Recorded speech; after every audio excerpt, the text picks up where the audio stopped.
What's happening, everybody? Today we're going to be doing a 2v2 here in Total War Warhammer 2's multiplayer scene. I'm going to be playing as the Pirates of Sartosa with Aranessa Saltspite as my lord choice. My ally is also Vampire Coast, and Captain Titus there, a supporter of the channel, is also going to be playing as a Vampire Coast, but with Silastra Direfin. So you get to see a nice mix of lords here from the new DLC faction, and then for good measure, the Skaven have shown up to take part in the fight. So let me go ahead and go over our army compositions and break this stuff down for you. So Aranessa Saltspite, we can zoom in on her and her peg legs here. Mutated human. She can bring actual living human being pirates to the battlefield. Now I took two. I took the Sartosa Militia. Let me go ahead and bring up their unit card here for you guys. They do have perfect vigor, which is excellent, but they do not benefit from things like Invocation of Nehek. And because I brought a Vampire Fleet Captain here as my my magical choice, my caster choice, they're not going to be able to receive that heal. So I didn't want to go too overboard in living units, and that's why my front line is entirely made up of zombie pirate deckhand mobs. Super cheap, 300 gold, and they are excellent meat shield units for a front line when you bring as much range and artillery as I did. So this is a 2v2, didn't want to cheese, wanted to make it a fun game. I honestly considered bringing 4 units of carronades, just having tons of anti-large, lots of range. Whenever I see Skaven in a 2v2 or any multiplayer, I'm always thinking to myself, beware the Warp Lightning cannons, and they brought 2 of them. So these carronades are going to be excellent at skirmishing against enemy artillery, and that's what I'm mainly going to use them for this game. I also have 2 units of mortars. So very cheap, very cost-effective artillery against high model count units that the Vampire Coast and the Skaven have. Mortars are going to be quite effective. I already mentioned my Vampire Fleet Captain, mainly there to summon, I think she can summon the deckhand mobs as well as casting Invocation of Nehek. And of course I took her on the mount, the Rotting Promethean mount, and she's going to be able to do great work causing fear amongst the Skaven ranks. My backline is protected by 4 units of the polearm variant of the deckhand mobs, and these guys are super cost efficient for anti-large, and they're very good at protecting your backline from cavalry. I also wanted to have a bit of fun here, so I took the Bloody Reaver Deck Guard. These are the Regiment of Renown Depth Guard polearm variant. They have excellent armor piercing, just juice stats all the way around. They also have Frenzy as well as Hunger to regenerate in combat, and they also have Enrage, so this is their kind of unique mechanic. They can give themselves 44% damage resistance for 22 seconds, which is quite strong. They also cause fear and are immune to psychology themselves. So an excellent anti-Skaven unit. I felt like if they were going to have something, let's say, lots of Rat Ogres, or I think Rat Ogres are very well positioned in this matchup, or something like the Hell Pit Abomination, these guys would find a nice home facing off against a unit like that. And then Aranessa Saltspite herself, I brought a few of her abilities. Let's go ahead and check them out as we kind of gaze at her unit model. We can put it in slow-mo so you can kind of see her animations on her peg legs. She has Manon's Luck, so great damage resistance plus 27 melee defense. You add that to her 20 physical resistance and her very high melee defense, and she can be quite hard to kill. She also has Hornswoggle, so lowering the melee defense, armor, and speed of an enemy unit. All Hands Ahoy, so in a 40-meter radius, she can give plus 16 leadership and some weapon damage and armor piercing. And I can be using that amongst the front lines, as well as this net. Minus 27 melee defense, and the inability to move is quite powerful. You'll see there my carronades are blasting off. 450 range, not bad. Very similar to the Empire cannon variant. And we deployed quite near our ally here, and I think that was beneficial for us, being as we have mostly a chaff front line. We really want to have the ability to reinforce each other, to protect our artillery and our very expensive investments like Queen Bess, the mother of all artillery. And she's going to be getting some excellent damage onto whatever she chooses to shoot at this game. I really wanted to cast this game because the the deck gunners here got some pretty great use by my ally, but I had never seen these units before, the Shade Wraith Gunners. So these guys are ethereal. They have a huge physical resistance of 75%, but they also apply this Discourage Leadership debuff and deal magic damage with their missile attacks. So they refer to it as Cursed Ammunition. So they're going to be amazing at taking down someone like Silastra here, who is very vulnerable to magic damage. Their lord here is Count Noctilus, and he's going to be up on his Necrofex Colossus mount. Excellent artillery. So essentially 3 pieces of artillery here, and it's just a standard Necrofex Colossus, and protecting his flanks as well with 2 units of the polearms and a meat shield of 3 more deckhand mobs. He also has a secondary line, which I like quite a bit, of the Depth Guard. So the Depth Guard, I've done some unit testing with them. They're 1100 gold for this standard anti-infantry variant. You put them up against, let's say, Harganeth Executioners, which are also 1100 gold, and they get crushed. So they're not a unit that can stand and bang versus very heavy armored factions, but mixed in against, you know, other Vampire Coast units or the Clan Rats, they are going to do a lot of work with their hunger and their frenzy. They will stay in the fight forever. So you put them in your secondary line so that they can intermingle between the kind of loose formations of the deckhand mobs. And a lot of spells being taken on Count Noctilus. He also has Invocation of Nehek, as well as the Roth's Moondial, which can summon more deckhand mobs at a pretty nice distance. So the reason I have it in paused here is because there's so much artillery on the field. If I just left it in slow-mo, we would still be missing out on some things. So, but I think I can, at this point, let's get it into slow-mo, and we'll perhaps see some cool shots as we talk about the units. So a front line here of Storm Vermin with halberds holding down the center. I like that. Perhaps for my front line, if I was going to go up against 2 Vampire Coast armies, I would want shields, I think. So maybe the Sword and Board variant would be stronger. But to his credit, all of these Clan Rats are also rocking shields. So a bit more expensive, a bit more of an investment here. You'll see my Carronade took out 6 models of these halberds already. But a bit more of an investment. But these shields are really going to pay off if we had all gone super heavy into our gunpowder options for this matchup. So just lots of Clan Rats in the background. You'll see here some Plague Monk Censer Bearers. I could see these guys being excellent against the Depth Guard if we had gone for super heavy Depth Guard build. But they'll also be very good at mulching down low tier deckhand mob units. So they sunder armor, do magical attacks, which bypasses physical resistance, and they also have frenzy. And because of their immunopsychology, they're not going to route to things like terror. And you'll see my cannons are just ripping into these Skaven.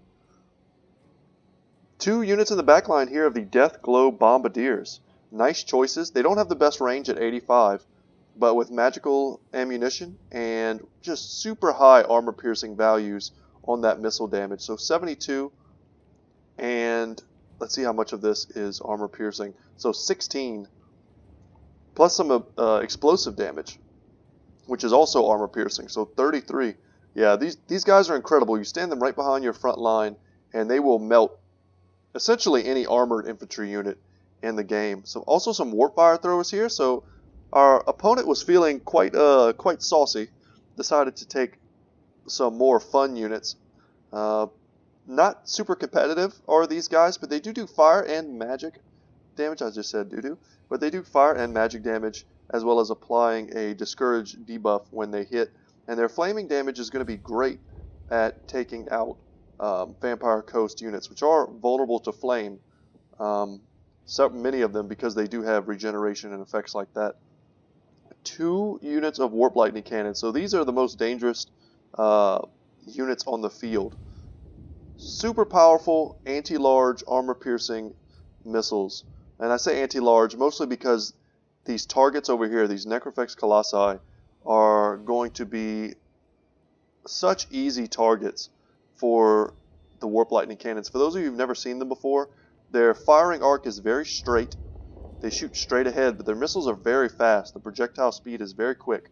So a slow-moving unit that's quite big, like the Necrofex Colossus, is not going to be able to dodge any of these shots, and they're just all going to hit home and deal a ton of damage to them. And you'll see here the Grey Seer, Lord of Ruin, up on his Screaming Bell mount. We could take a look at him. The animations are quite cool. He's kind of hanging on to the bell while this Rat Ogre tolls away. Perhaps an underappreciated model here. I never really take the time anymore. I've seen these models so many times that it's easy to forget how cool they are and how much work went into them. So there's also another Plague Monk Sinsabere hero over on the flank, and he took most of the spells of the Lore of Ruin. I probably would have limited it to 2 or 3 perhaps, but he's going to have the ability to cast Warp Lightning as well as Pestilent Breath, a kind of tear-shaped wave effect, and Plague as well. So my mortars are going to be raining down. I've been targeting the Plague Monk Sinsabere's very high value target. So we're going to move over here to Silastra Direfin's army. In the front here we have Lamprey's Revenge, the regiment of renown for the Rotting Promethean Gunnery Mob. It's quite the mouthful. But these guys regenerate. Long story short, they regenerate. And they are super tanky and hard to take down. I like them as a center of a front line, taking the brunt of that damage. As long as they're not the focus of heavy armor-piercing fire, I think they're quite fine to leave in the front here. A lot of zombie pirate gunnery mobs, so kind of forsaking the very cheap basic gunnery mobs, or deckhands rather. These guys can actually fire. They have a 90 range. Decent damage on them, but they fire while moving, so as they run to engage in the front line, they'll be getting off a few volleys. A couple depth guard here. They've already had chevrons put into them. They're at rank 3, so they're excellent mixed in once again. And a couple units of handguns. So these are their longer ranged variant of the gunnery mobs. These guys, 145 range, good armor piercing. They're very inaccurate, but it's the sheer volume of fire that allows them to deal their damage. And they're going to have a nice slope here from which to shoot over their front lines and get that damage done. Some more gunnery mobs here in the back, perhaps to protect the 2 units of deck gunners. So these guys are essentially the Ushabti great bows of the Vampire Coast.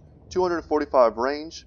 Their shots ignore shields and do excellent armor-piercing damage, but they have almost no melee stats to speak of. 5 melee attack, 10 melee defense. If anything gets in and amongst these guys, they will lose. They can't fight off even a Fellbat, not a zombie summons, anything gets into them and they die. So you need to keep them far enough back to protect them.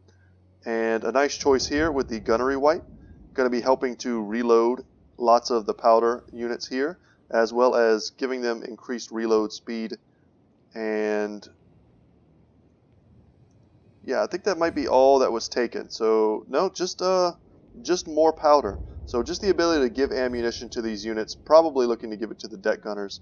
That would be most efficient. And I did also notice here 2 deck droppers. So it's a unit I haven't showcased yet on my channel very much, but they're quite fun. They're giant Fellbats holding on to zombies with 130 range, decent armor piercing anti-infantry missiles. So without any further ado, guys, oh god, we still have Silastra. So Silastra Direfin, on foot, she's ethereal and quite vulnerable. She has a very low HP pool, so any magic damage directed at her will take her down quickly, but she does have superb physical resistance, 75%, and she took Fog of the Dam. One of her spells lowers leadership and melee attack. She can summon 2 units of Rotting Prometheans, as well as Vangeist's Revenge, giant ghost ship. It's going to blast some people. We'll see if we can get that in the shot today. And Ghosts of the Past, so 1 summon of the Damned Knights Errant. And I'm sure those will be used to great effect this battle as well. But let's see if our ally here, we're going to go ahead and press play. Let's see if our ally makes good use of his magical range damage on these Shade Wraith Gunners to take out Silastra Direfin, because I can guarantee you that's what I would be doing. It's such a juicy target. So our mortars are raining fire. Our cannons have been attempting to take out these Warp Lightning cannons. Queen Bess here is also shooting. They've managed to decimate the Storm Vermin with halberds, but I think my ally is going to slightly overestimate Queen Bess's ability to take out something like the Warp Lightning cannons, and I think that's going to happen in a moment. And you'll see here the Warp Lightning cannons are amazing at taking out other artillery as well. Now unfortunately the Invocation of Nehek is going to heal the crew, but it's the actual artillery model itself that's very vulnerable. And you'll see there, that's it, 2 volleys, and it's done. Queen Bess barely got to fire. Six volleys was all it got to shoot before it was destroyed. The Depth Guard are getting crushed by the deck gunners here. But at some point, I know he's going to switch over to Silastra, and that's definitely who I would be shooting at.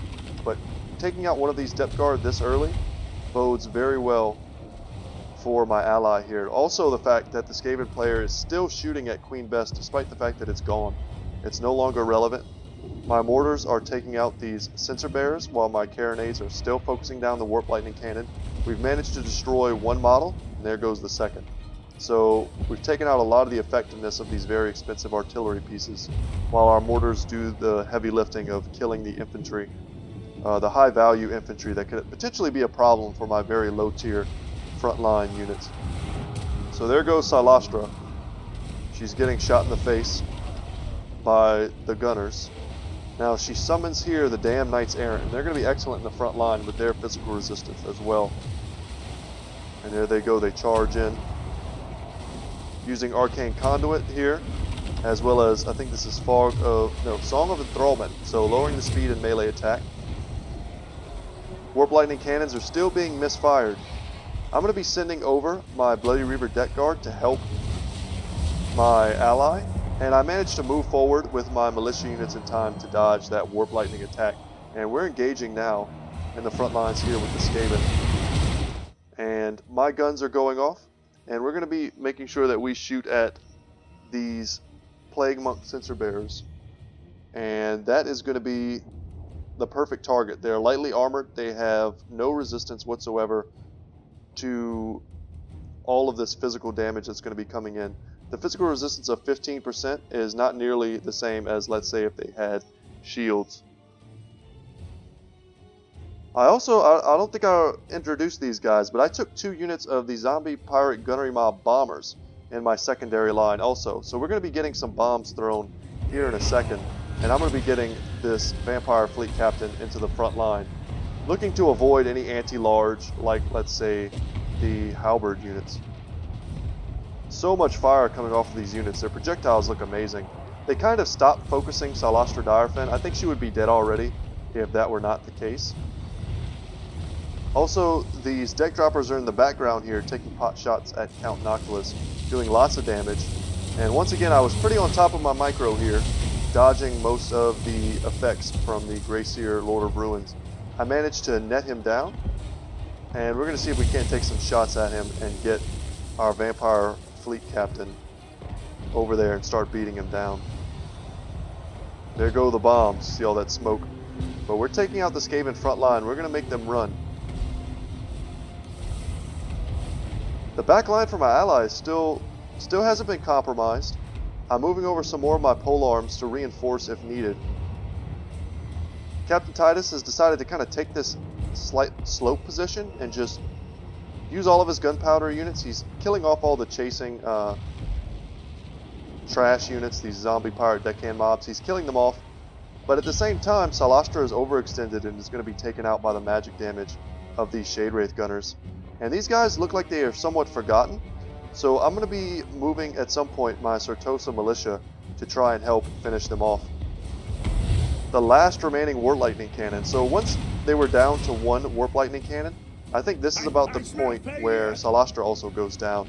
But I think this is the point where I decide to switch off of this target and start shooting other things. I didn't think that 1 cannon was enough of a threat to waste all of that volume of fire on. And I've kind of proven wrong this game, because this 1 cannon ends up doing quite a bit of damage to this Necrofex Colossi. Aranessa Saltspite here getting tossed around by the chariot-like Greyseer here. But she's very good in combat. She's excellent against other armored lords. She's a bit of a lord sniper. And against the Greyseer won't stand a chance once she gets into combat with it. Warpfire throwers here, only 3 kills, so that's gotta feel bad. I summoned these zombie pirate deckhand mobs to help me chase off all the chaff units. And at this point I realize, my backline needs no protection. some of these zombie powered deckhand mobs need to just chase these bombardiers. A little bit of magic, kind of an ineffective use there from the Grey Seer, but he's about to die, so you want to get rid of those winds of magic while you have them. And I'm just going to play very defensive. I think we got this game in the bag. I've routed most of the Skaven. My artillery still have enough ammunition to do some work, and all their high tier units, the Sensor Bears, the Storm Vermin, they're all gone. So at this point I'm going to consolidate my front line. My ally is still doing fine. His deck gunners are dueling the opponent's deck gunners, and they took them out. So there goes one unit, and I think they're going to switch over here to a second unit. So I've been able to now switch over my carronades to aid my ally. See, my mortars are coming in on these gunnery mob units. The Necrofex Colossi are still alive and still firing. They took a lot of damage, but that one Warp Lightning Cannon, see, that was a huge shot, went in and tore up that Necrofex Colossi. Deathglow Bombardiers, 52 kills on this unit. And they're just one of those units, if you can get them into their range and get them firing, they'll do a ton of damage. Oh, and just a lot of friendly fire there. Their projectiles are so slow that while trying to hit these fleeing deckhand mobs, the kind of lagged effect of their projectile hit all of their own Storm Vermins. And there go the last of the deck gunners from Captain Titus. His Gunnery White is still alive with decent leadership, and it's a bit of a fight here amongst the Depth Guard. And they're going to be tearing up these zombies. 4 units fighting each other. You don't get to see that very often, for sure. But I think at this point there's just too much left on the field. I'm consolidating my units because several of my deckhand mobs were crumbling despite having decent model counts. They had just taken so much damage that I just couldn't keep them alive. So I tried to give them leadership. Some of them I ended up giving them heals as well. So Invocation of the Hecht, I thought I could bring this guy back. But once they start crumbling, they're very difficult to save.